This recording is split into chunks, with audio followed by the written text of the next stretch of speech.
saydım bugün gibi. Benden bana saydım bilmelerin tek.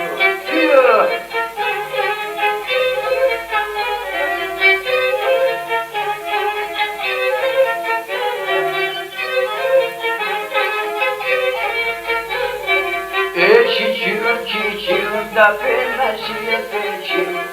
Çiçeğim da ben nasıl yeteceğim? Ah bu benim kendimi de kızlara vereceğim. Ah bu benim kendimi de kızlara vereceğim.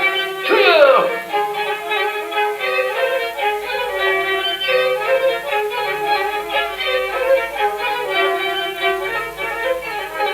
Varin Seren Medaş Kerzor